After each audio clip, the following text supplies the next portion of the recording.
Good morning, good evening, good afternoon. Hi, everybody. My name is Vivian Acquah, and I call myself the Inclusive Workplace Wellness Advocate. I know I've been MIA for quite a while, and I have a very simple reason. December or the winter months, it's the time of us recharging our batteries, and I've been doing that. I've been recharging my batteries, been reflecting, but also been working with a client, with a few clients here and there, and it's the time that we need to reflect, but also take time into self care. So I've been taking some time into self care. I've been there, but also I've disappeared on a lot of you. Today, I want to reflect upon what happened in 2021. I know that we have a few days left, and I still want to take the time to reflect. So I will announce my guest speakers for today, which is Khady and Stacy, and Anita Abaisa will be joining as soon as possible. But also, I want you to take the time to think about what are the good things, what are the bad things, and what are the ugly things that you witnessed in 2021 when it comes to diversity, equity, and inclusion. I know that we are not there yet, but however, we are doing our best to make things happen. And also, we are doing our best to challenge companies, to challenge managers, to challenge leaders, self leaders, employees, talent to amplify DEI to infinity and beyond. So, today I want to introduce my guest speakers, and Anita will be popping in and out. Um, I am going to introduce Khady, and Khady is a citizen of the world. She is a global HR leader who advocates for inclusive workplace. And Khady's mantra is inclusion is a solution to exclusion.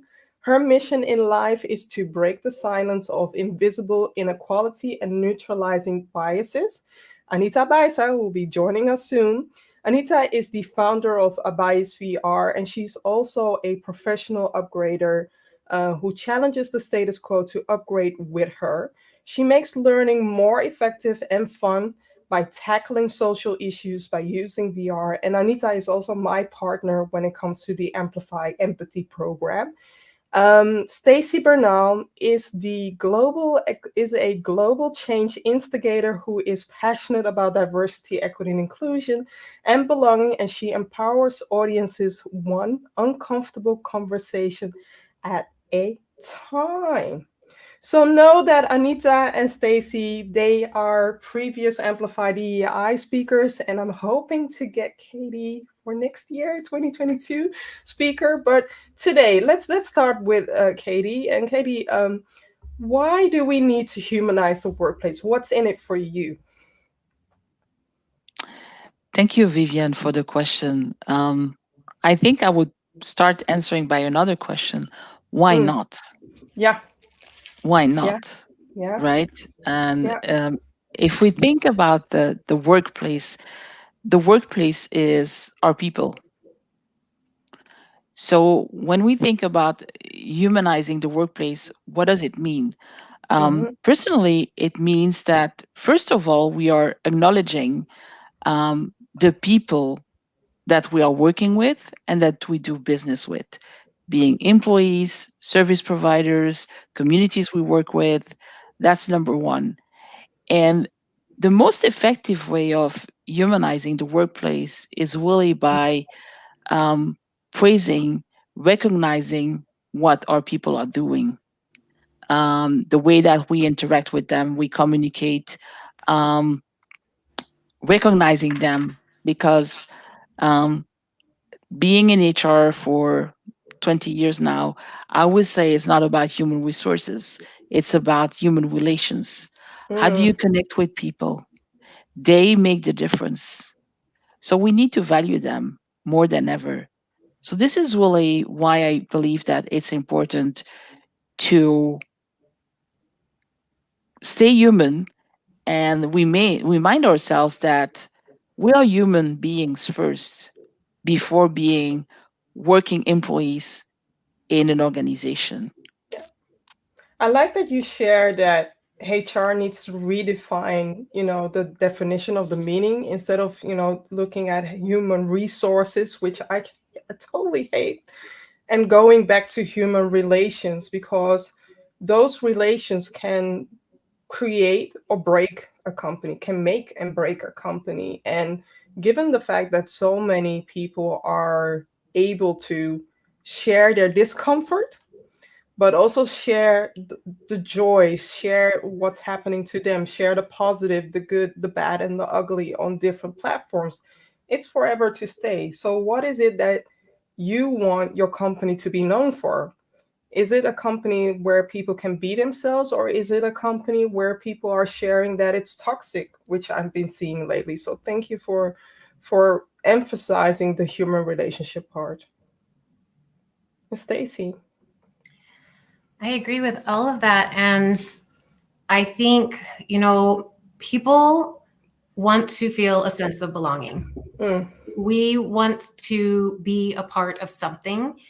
And I think this is why we're seeing this great resignation now, and everything that we've experienced globally through this pandemic is that we've been socially isolated, we've been distanced, we've been disconnected, we've seen social injustices, and it's been very easy to dehumanize mm-hmm.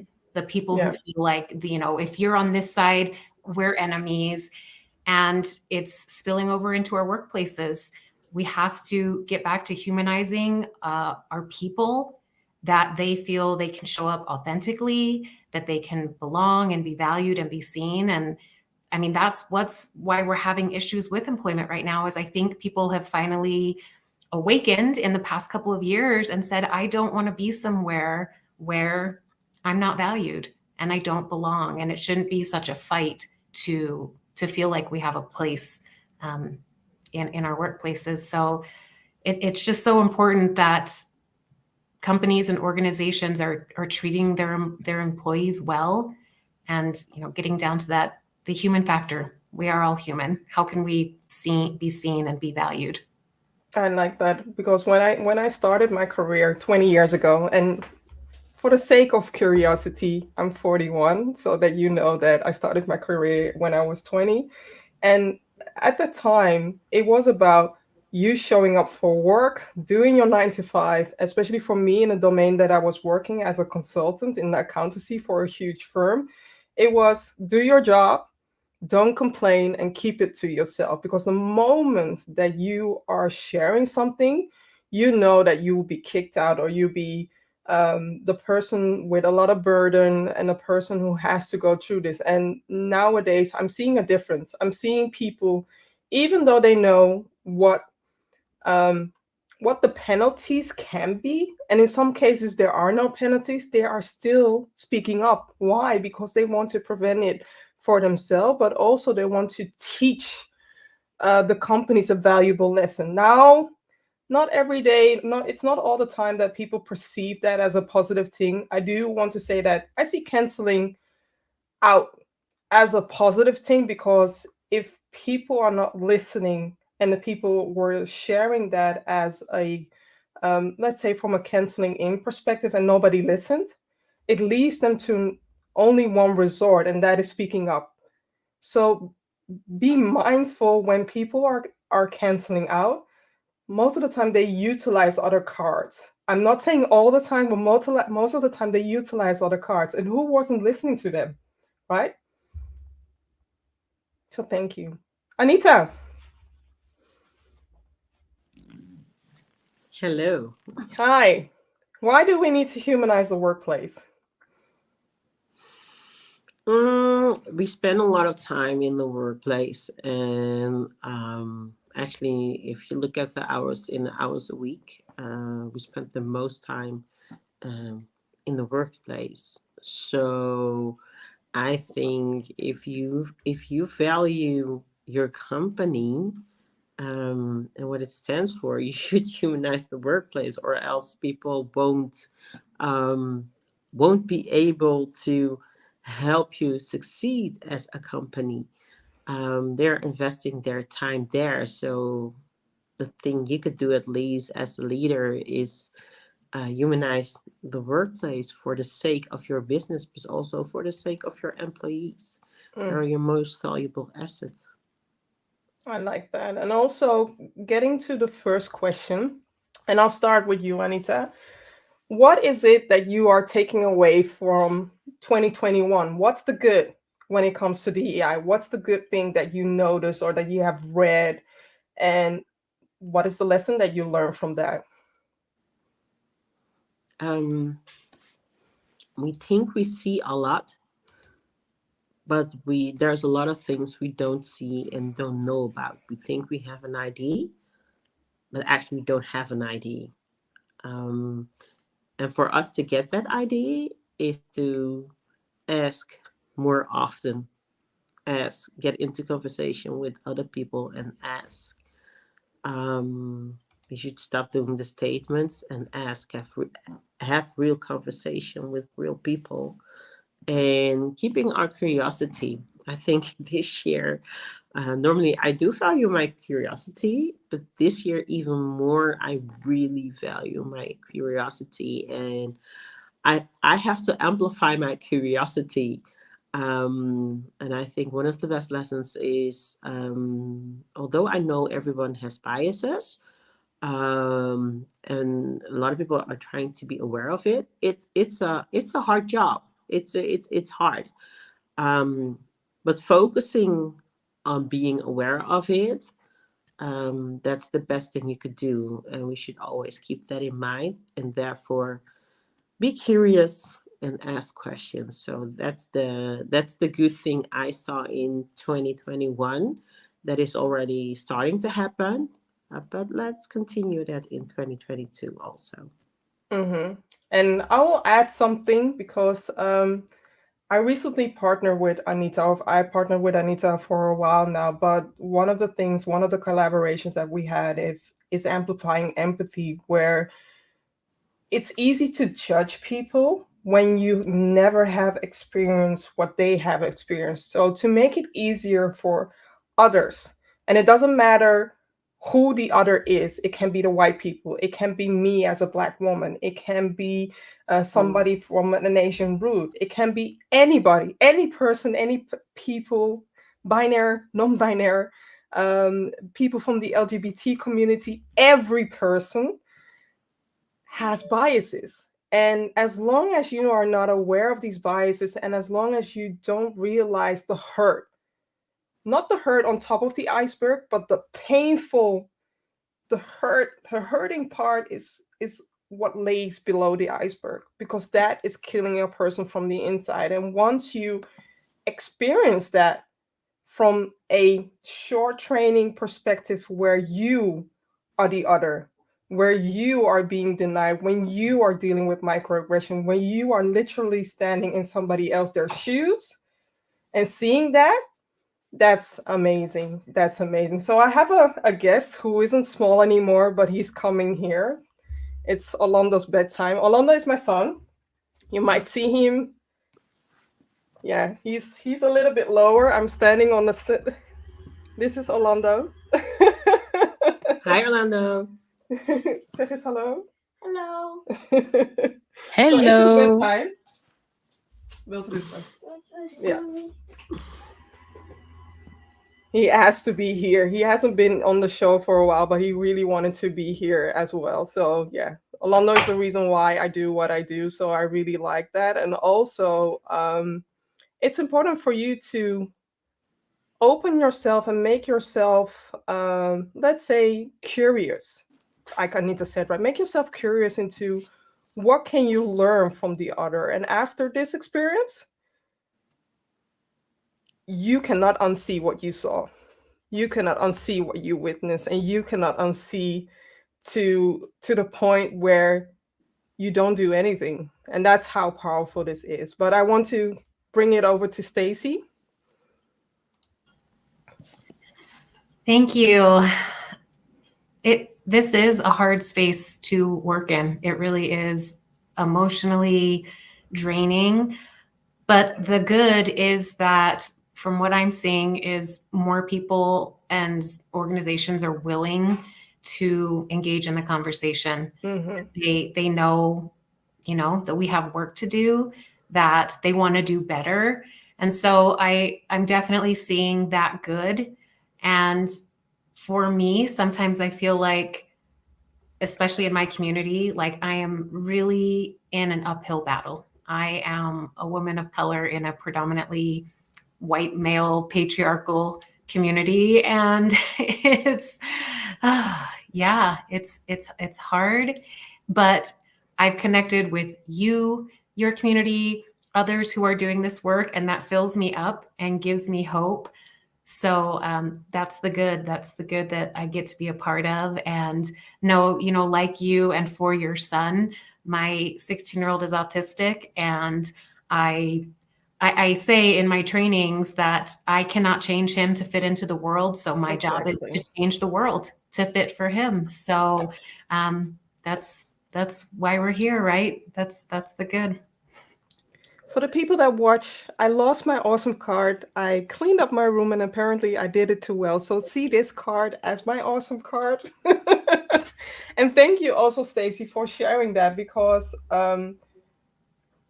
I'm not going to romanticize the work for DEI because there is a good part that is very fulfilling and that is filling our cup. But people seem to forget that there is also a darker side that if you don't put up your boundaries or don't put any self-care in it or don't associate yourself with other people that understand you, because I need to vent the things that I'm seeing, and Anita is one of the vending partners that I use often. She's a good friend of mine, so we use each other to vent, but also not only to complain, but also to share. Have you seen this? What are we going through? Have you witnessed this? Wow, this is unlocking ourselves. So we don't always share the bad, but we also share the good with each other. And in this line of work, you need that, you definitely need that because otherwise you will go through it alone. And being empathic as I am, I also need to distance myself from that and need to detach the things that I'm seeing as well. So thank you, Stacy, for sharing that. Khady. Wow. To maybe add to what Anita and Stacy have said, what I have seen for 2021 is, if you are working in the DI space, the good thing is that next to the engaging into conversations is also slowly but surely, building solid foundations Hmm. for the DI journey, because it's a journey, like you all said. I think if you work in the DI space, um, no assumptions, ask Yeah. questions all the time, Yes. and it doesn't matter who you are. Um, when sometimes I have an issue when I see like DI expert, I think we are all experts in something, and if we amplify our expertise or knowledge and sharing it with one another, that will help, not even changing the world, but transforming the world. Because I feel like change has been the permanent factor. Mm-hmm. We are, I think, in a space where we clearly need a transformation, and Oh, that's the good yes. thing that I'm currently seeing with organizations, that they have, or they are starting understanding that what happens in the world, it may not affect them directly in at the workplace, but indirectly they can be part of the solution, and they should contribute to the solution in order to amplify the change that we want to see in communities and behaviors of our leaders, of future leaders. If you just think about a workforce that is, multicultural, multi-generational. You were asking earlier, um, do we need to humanize the workplace? Yeah. I have another question here: is, do we still need a business case to explain the benefits of diversity, equity, inclusion, belonging, access, and you name it? Do we still need a business case in 2021 and moving forward? We don't need that business case, but we do need to have a plan. And the plan can be part of the business case to at least hold ourselves accountable. So maybe there is a different wording. Maybe it should be accountability planning, as in what we are promising, and not promising 5 years to now. No, even though you're making your 5-year commitment, I want to hear from you. What are you doing today to lead on to that 5-year commitment? Because there's so much out there that 2025, we are this, we are that.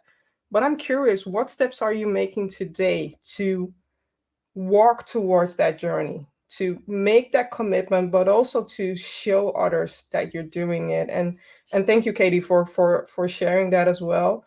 My take on the good is I'm seeing companies being challenged by their external stakeholders.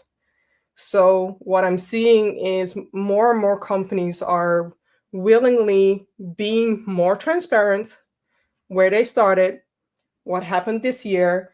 I would love to see more of these examples, being showcased, but also to advocate for what your company is doing. And one of the ways is adding a supplier diversity program.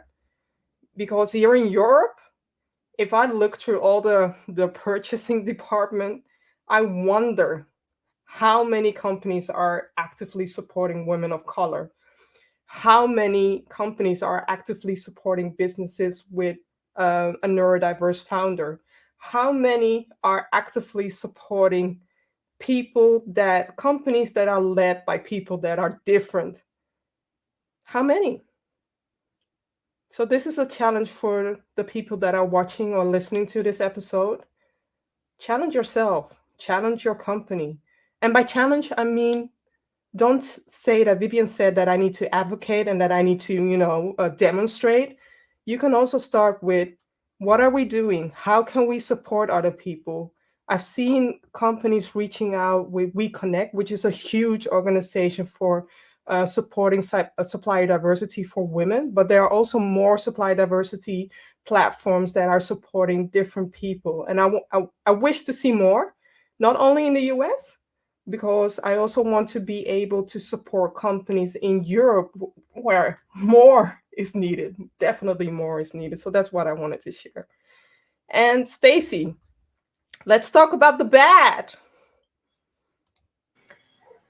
Oh, the bad. Mm. There's still a lot of resistance. There's still so many negative voices, and the people who say that if you talk about the differences, if you talk about diversity, you're the one making it a problem. Racism isn't a problem except for that you talk about it. And it's hard to penetrate that kind of thinking. Mm-hmm. There are just some people that I think they might be unreachable. We might not ever get them to acknowledge or accept that. I mean, even the gender pay gap, people that say that that's a myth. And so it's hard to overcome those types of people. And I think in this space and in this work, I allow myself to just know that there's a certain demographic that isn't ever going to buy in. True. And I need to love that and let it go and focus on the people who are willing to at least consider these different possibilities. So that's definitely some bad. And knowing that I've learned a lot about not making assumptions. And checking my own curiosity, as we kind of talked about, because I have found myself in my own biases and going, oh, I didn't realize I thought that way. But as an example, I was doing a presentation for a group of women, and I thought because they were all women that we were all going to kind of have the same perspectives. And I was very wrong. They did not share a lot of my perspectives.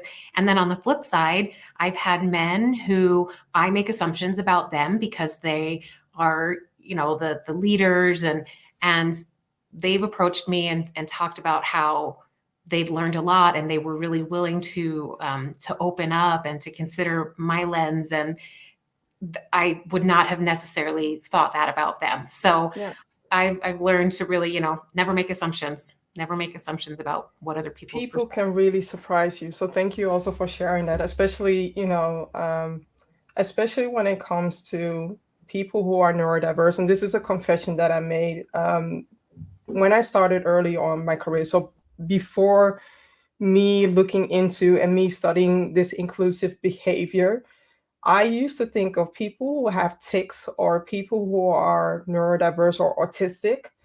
They're not my kind of people. But when have I ever made the effort to get to know them, to learn about them? I never did. Yet here I am now making an effort, but of course, I also want other people to get to know me. Being judged and being attacked online or somewhere else, it's not easy, and most of the time there is a layer of fear.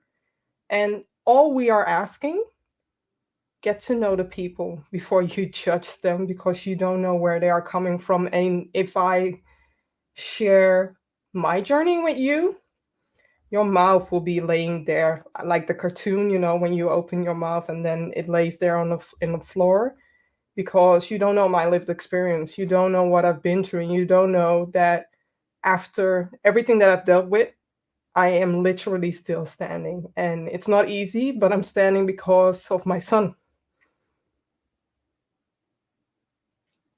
I'm handing the mic over to Khady. Thank you. Thank you for sharing this, Vivian. Um, if I have to reflect on the bad 2021, I'm a positive person by nature, but if I Hmm. really have to deep dive on the bad that I've been able to either observe or witness, I would say I've been a bit more active on social media. Yeah. And when you scroll down on articles, posts, you read through them or and you see the comments, Hmm.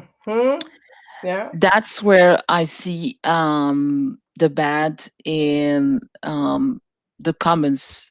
And everybody has an opinion, but when you see those hatred comments, that's Hmm. where I see the bad in the human Yeah. being, where it's probably driven by either fear or ignorance. And again, we have said it many times here on this call, don't make assumptions, ask questions, be curious. The more you ask questions, the more you will get to know about the invisible part of every person, because everyone has a story. So the bad is really those hatred comments. And like Stacy was mentioning, in my space, I focus. I don't focus on the one third that are like advocates, champions, ambassadors. You don't have to convince them anymore. Hmm. They believe in the cause. You Yeah. have the one third that is still like in the middle, skeptical, asking what they should do, and they have millions of questions, but they don't know how to ask a question, or sometimes they don't know what they don't know. And then Hmm. you have the one third where they just decide to ignore and stay in their comfort zone. And, this is something that we have to respect as well. And you just have to make um, your decisions where you want to put your focus and your energy on. And I always say, I surround myself with people that will lift me up. So,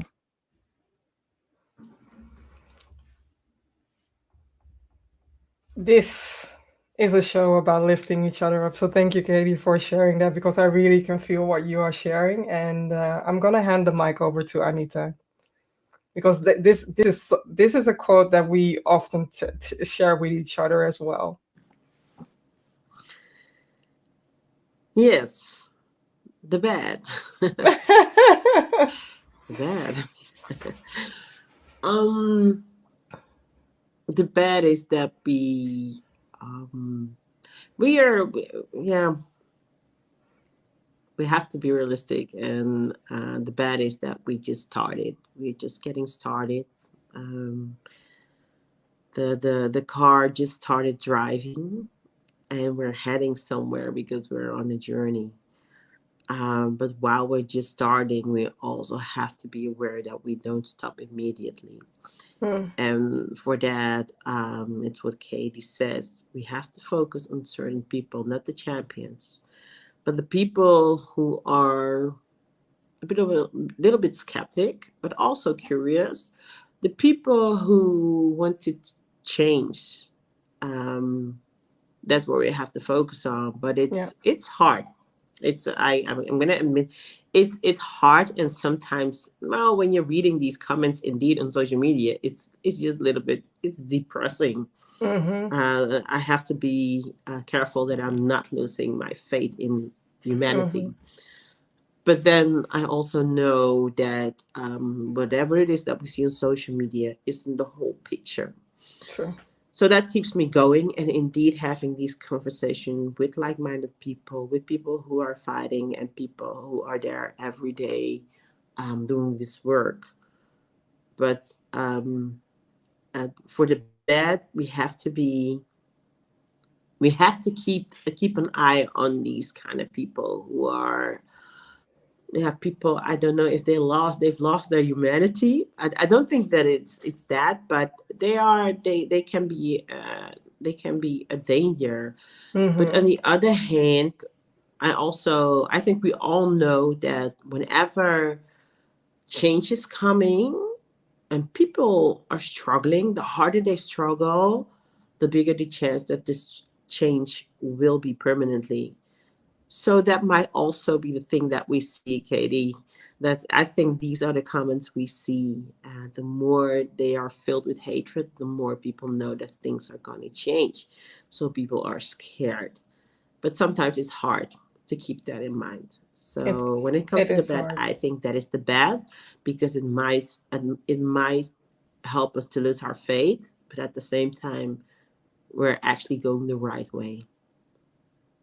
I have a simple technique because before starting Humanize the Workplace, I really wanted to make my voice heard, or not make my voice heard, but share my voice, share my insight, and not only share them, but have guest speakers like yourself to share their vision, because I am inviting people to have a conversation, not a discussion, not a debate, a conversation. And I almost paralyzed myself because I was thinking about, well, you have all these trolls, right? Who think they know you or who have an opinion. And it almost paralyzed me in a way that I almost did not start this journey. So I have there is a there is a video on YouTube where a Turkish woman is being remixed and she shares blokka blokka blokka blokka.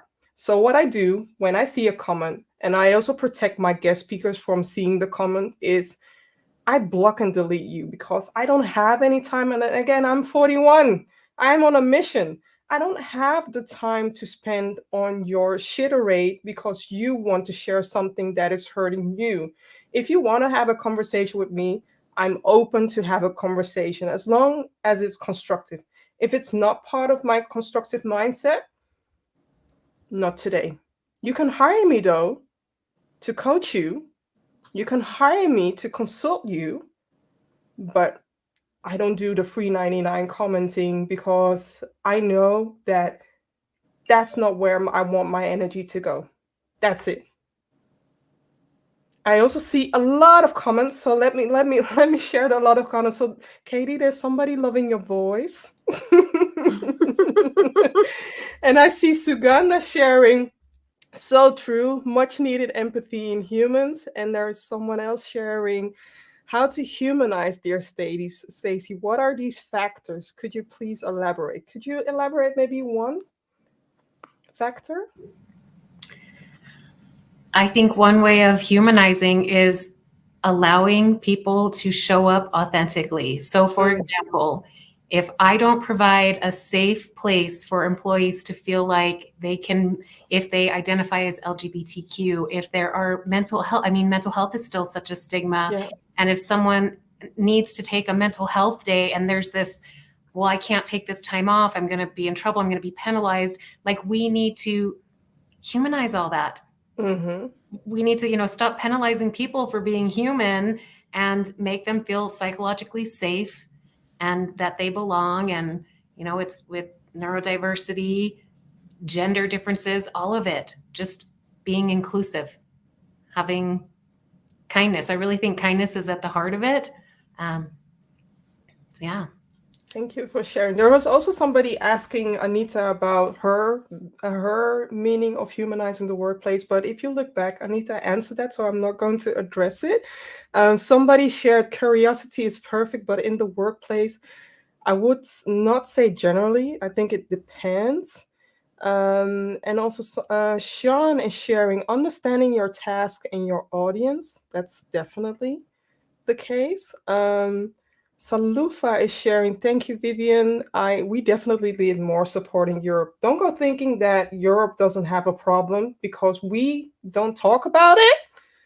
Does not mean that we don't have a problem. We do have a lot of challenges. And I see Celia, the fear of change drives hate as well. Yeah, yeah, yeah. And Matthew is in the house. Thank you, Matthew, for sharing. I want to share something on my screen because it has to do with the bad. So, what I'm seeing lately, and this is happening not only in the US, but I've also seen people in Europe, in the Netherlands recently. I'm not going to disclose where because that will be breaching, but I'm seeing people sharing their ins and outs about why are they leaving. In the past, when somebody was leaving quietly because the workplace was toxic, nowadays people are making videos about different reasons why they are leaving. Now, I'm not going to play this video, but one thing that this woman is sharing about her working at TikTok, know that TikTok is a Chinese company. I'm not saying that this applies to all the Chinese companies, but it's known for its 996 hours, as in working from 9 to 9, so 9 a.m. to 9 p.m., and then 6 days. So she was sharing about that she had to meet with different people from around the globe and that these hours were very tiring for her. Knowing this, she left. Also, she mentioned lack of diversity. Look her up. The video is why I quit my product manager job at TikTok. Now, this is not about bashing TikTok, but know that more and more people, let's say more and more millennials, but also let's say more and more of the older generation are open enough, feeling free to share this. And if people are looking for a job and they are Googling and find out that this is how they experience it, it looks bad on the company, it looks bad on the department, and it looks bad in so many ways. So managers, organizations, what are we doing to make the workplace better, to have a better employee experience, to have a better journey, employee journey?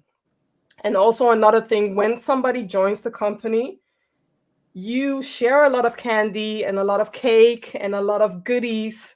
Not literally, this is my way of talking, but you love them until they come in. I want you to love them and see them as a lifetime relationship. That is, you tango backwards, they tango forwards, and you dance with them.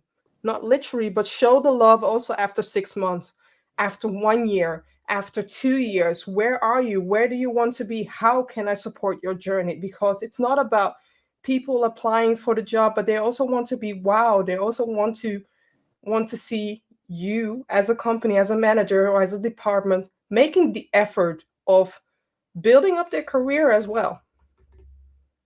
That's what I wanted to share. So let's go to the ugly. What can we share? And I'll start with Anita. The ugly. Why do I have to start with the ugly? I can also Is it- start, but you have to go sometime. I think it's the ugly cry we do whenever it comes to DEI. Mm-hmm. No, the ugly. Um,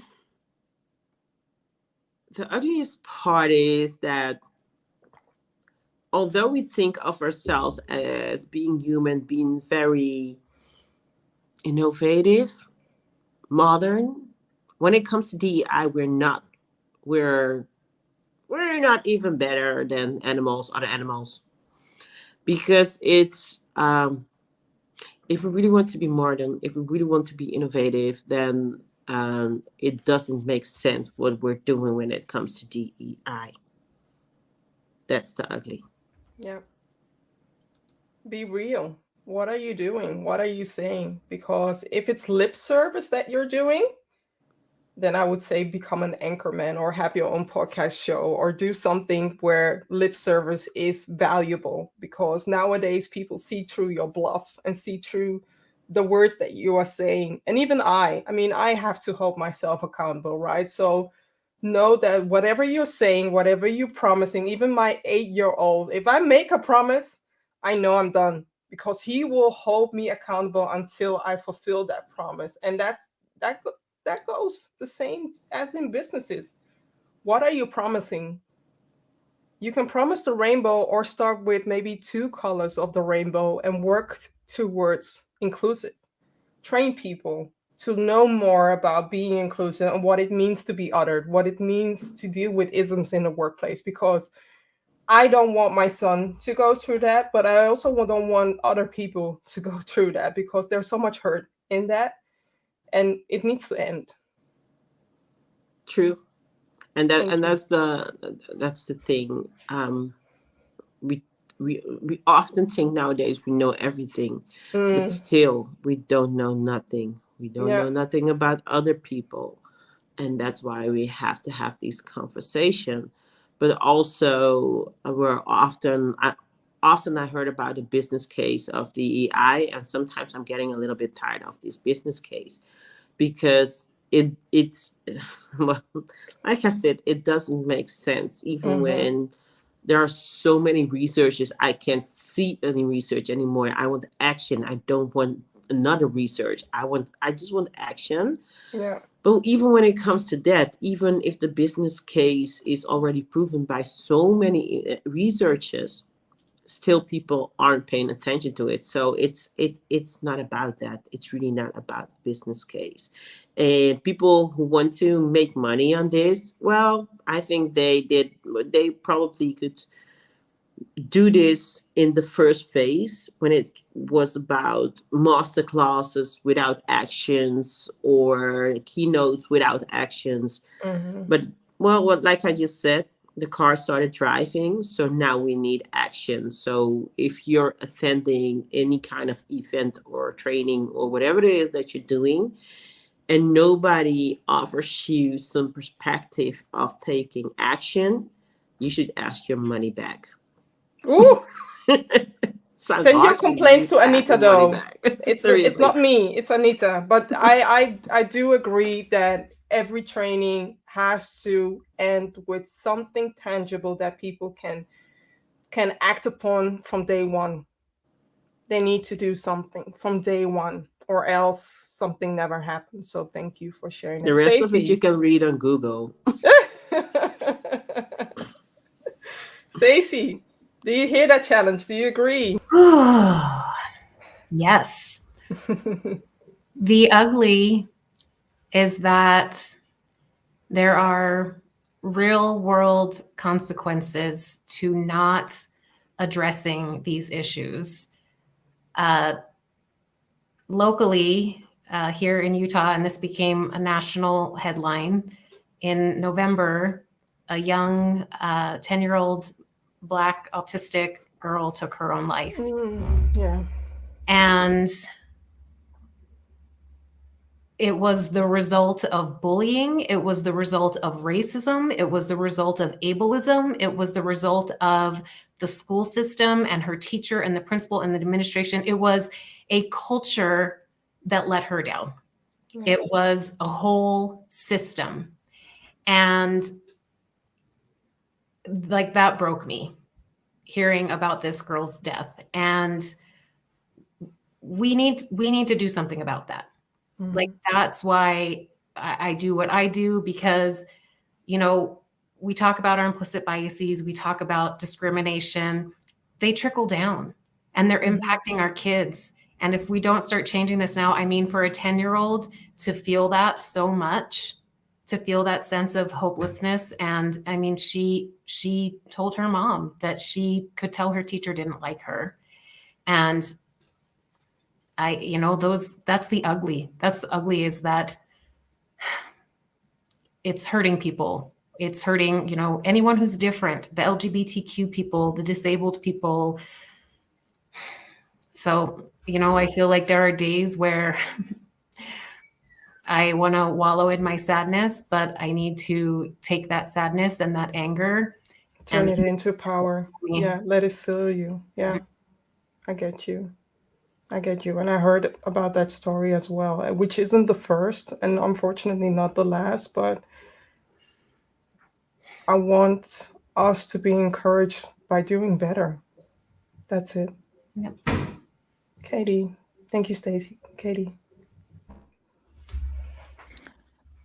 I think for me, the ugly is when people remain silent Mm,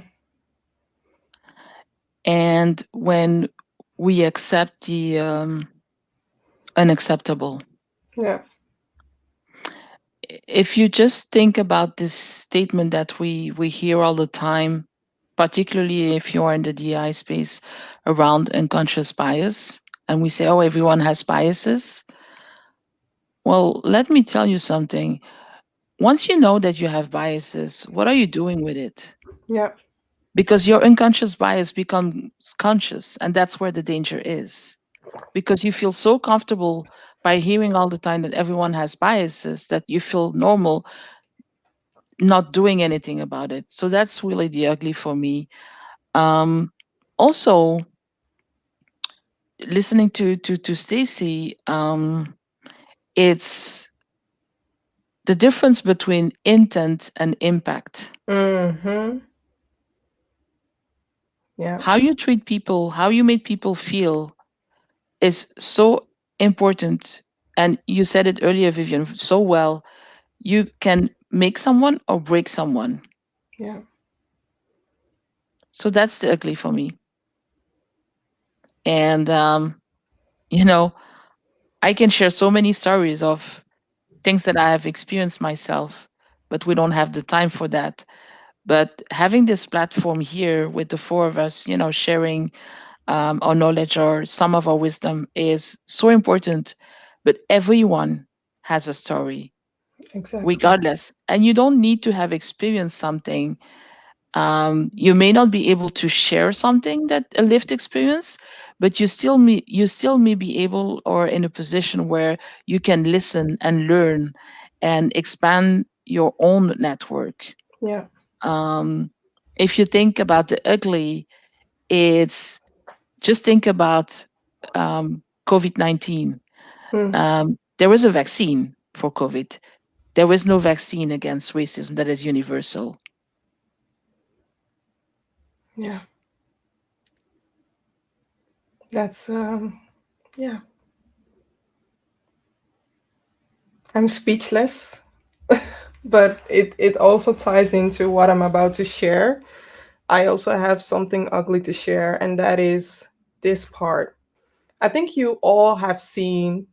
It's not about bashing the CEO, and it's not about bashing the company, but come on, 2021, and you're using Zoom to mass fire people.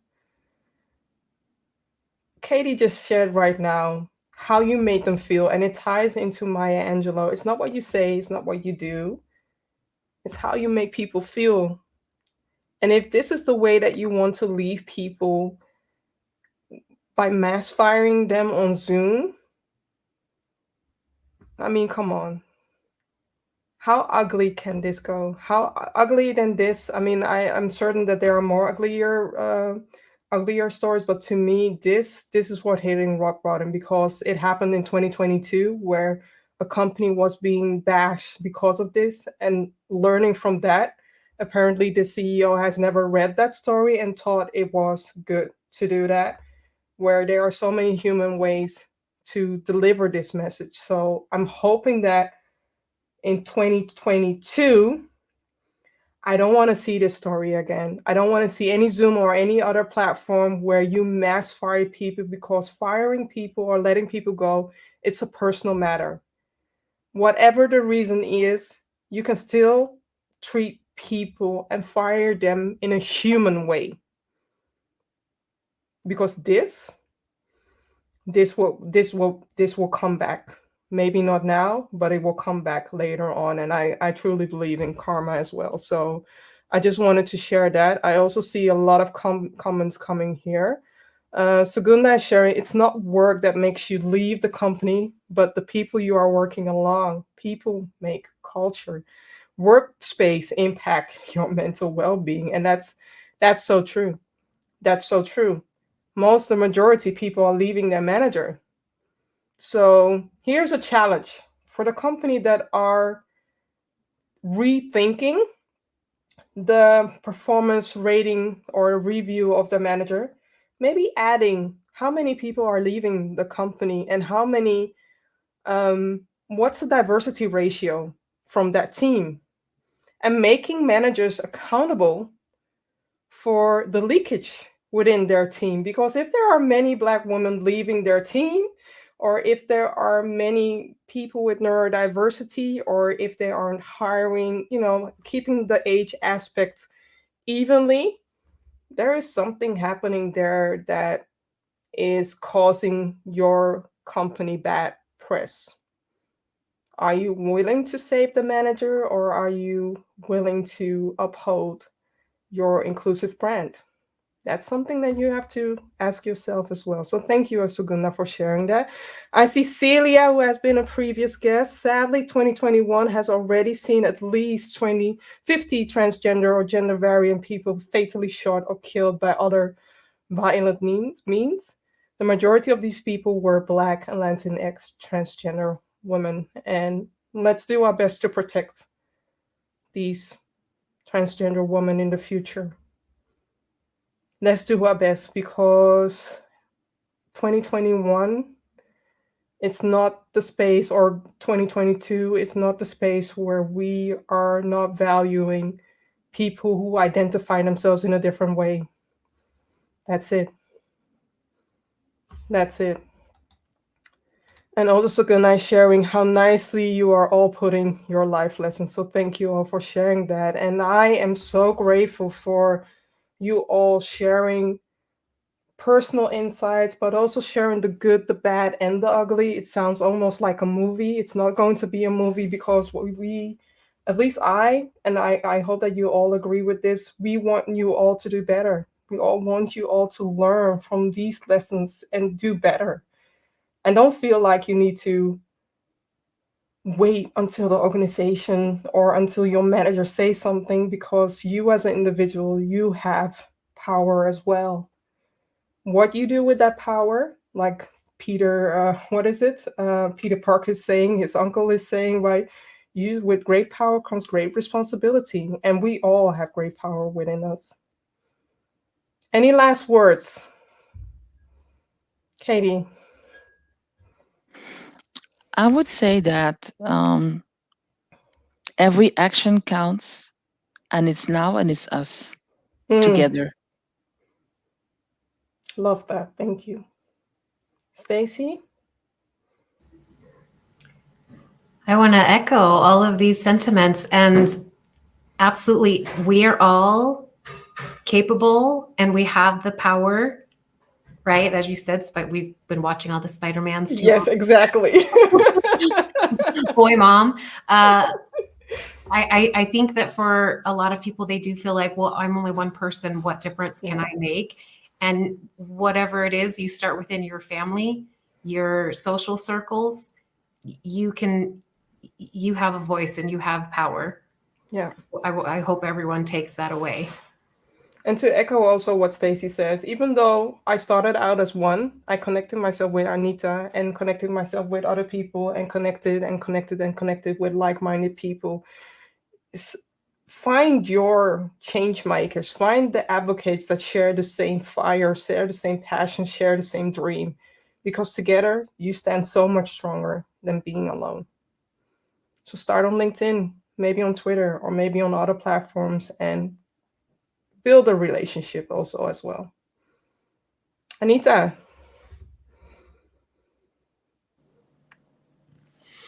Hmm. Yes, I'm just gonna echo action. It's all about action. We need Mm-hmm. action, and not tomorrow, but today. Mm. Action. The first action that I'm going to take is thank you all for being true, amazing, inspirational women. Because 5 years ago, maybe 20 years ago, when I started, I felt very alone. And now I feel so much empowered knowing so many powerful Black women, which is important for me. Not saying that they aren't powerful white women, but there's only one thing that I can say, and you all understand. It's the the nod, or it's our story, or it's our connectivity. The fact that we all have children and that we want to do better for our kids, knowing that we all are dealing with double parenting, and the fact that we want to advocate for inclusive workplaces now, not 10 years, not 20 years. We want them now. So I salute you. I am grateful for you all, and thank you, everybody. Thank you, Vivian. Thank you, Vivian. Can I add one quick thing? Of course. Very quick.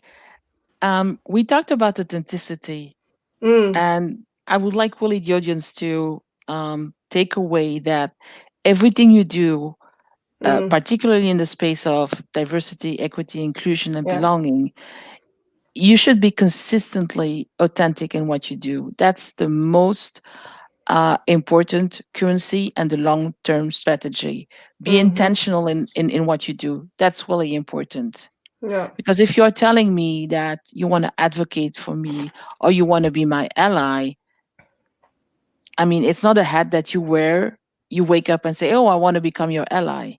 An ally is a lifestyle. So Hmm. I want to leave that with the audience. It is so important. So important. Be authentic, intentional. That's the best currency and long term strategy. I have no words to say. The only thing that I'm sharing is, Katie, it was fire. You left me speechless. The next episode will be in 2 weeks with Torin Ellis and Marcia, two amazing people who are doing the utmost of rocking the DEI domain, where we are going to talk about 2022.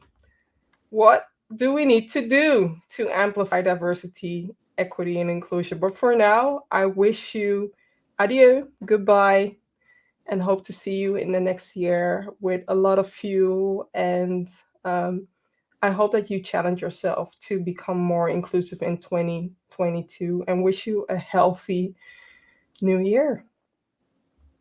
Bye, everybody. Bye bye.